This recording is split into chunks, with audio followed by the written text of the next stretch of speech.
Okay, I just wanted to do a supplement to the prior one called number two. For some reason there's a reverse function on letters and numbers being shown on camera systems. So I'm referencing this.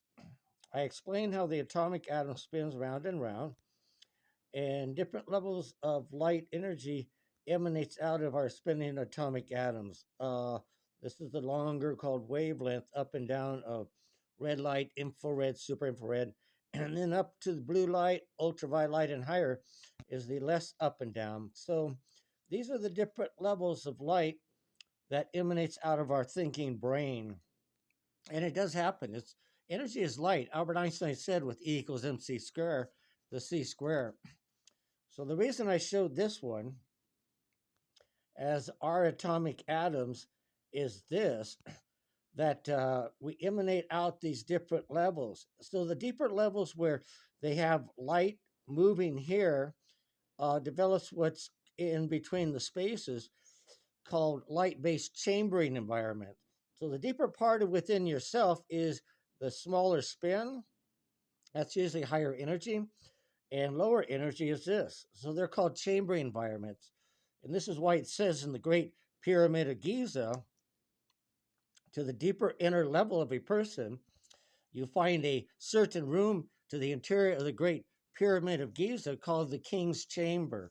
So this is what it's referring to, chambering environments of mental thinking, especially if you get into meditation and stuff. So this is what happens.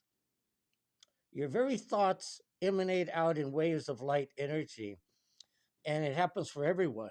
You're transmitters of light-based energy of your thinking. So what happens when a man, as an example, a man marries a woman and they become spouse? Uh, of course, they sleep together in bed, the husband and wife. But the thing is, they sleep close to each other.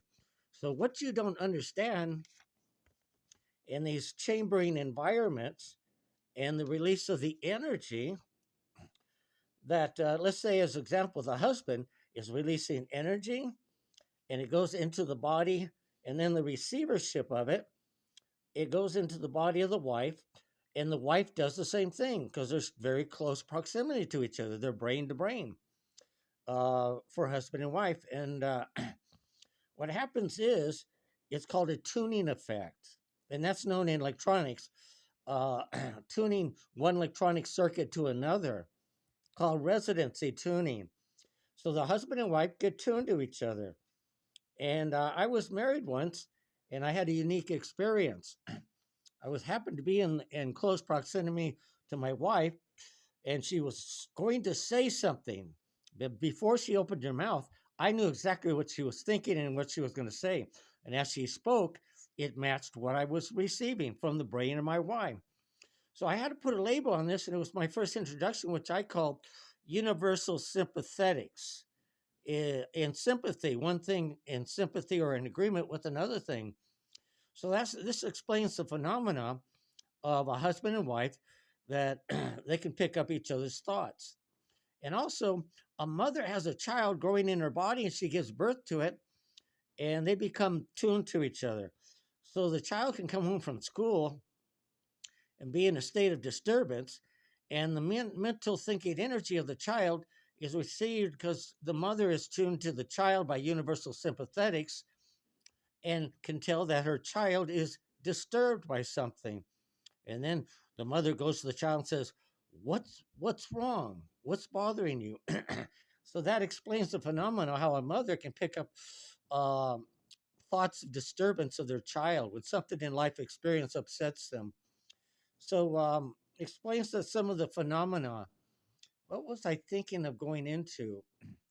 Oh, that when I was saying about the transmission of energies and the reflection wave of it coming back, which is part of universal sympathetics. Oh, I know what I was going to say. The books of science is wrong. I should try to reverse this. Okay. Anyway, um, if all this electricity towards smaller atomic atoms gives the definition where infinity is in the books of mathematics, it's never been defined by science. They never have defined where infinity. But engineers and scientists use what's called calculus, and they put what are called limits, what relates to the environment of their equation. So they use from the book of mathematics called infinity, but they never defined it. So smaller atomic atoms head towards infinity. So God shines out his spiritual light from the teeniest of atomic atoms to bigger one, till it gets to our reality of spinning atomic atoms. And so there was a big mistake with what's called communication tests with the Federal Communication Commission. When you take amateur band tests today, it used to be commercial class radio license. I got one. And also for the scientists of General Electric Corporation and RCA, when they used to make transistors, and their scientists were explaining the way electricity flows through a transistor in electronics, from the negative end of the battery to the transistor. And they said in order to balance out their equations from science, which you're talking about, Isaac Newton said for action, there's reaction. They made up a magical electricity that flows from the opposite direction, from the positive end of the battery through a transistor to the negative end. So they gave it the word whole current, spelled like a hole in the ground, HOLE, current, which is something physical. Combine the two terms by the rules of logic, they nullify each other. So why would they think of this reverse flow magical electricity?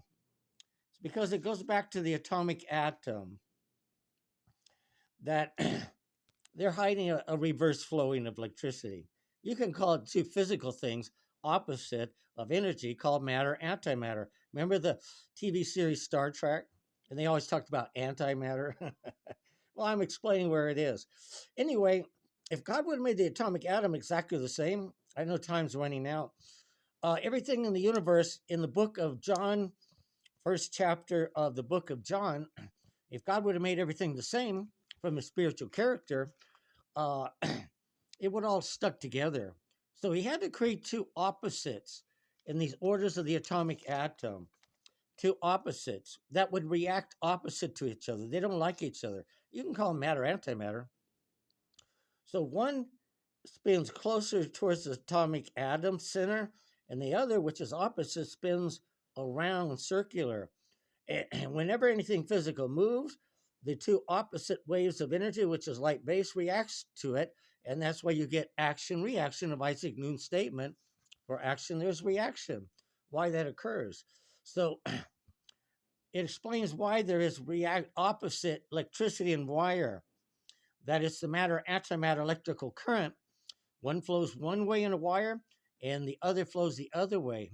And if you embrace this and realize it's truth revealing, I'm revealing to you, it'll change science as you know it. So, but the scientists, I think, are very stubborn people. So anyway, time's going on. It takes a long time to load these up on YouTube, but I'll try it anyway. So thank you very much.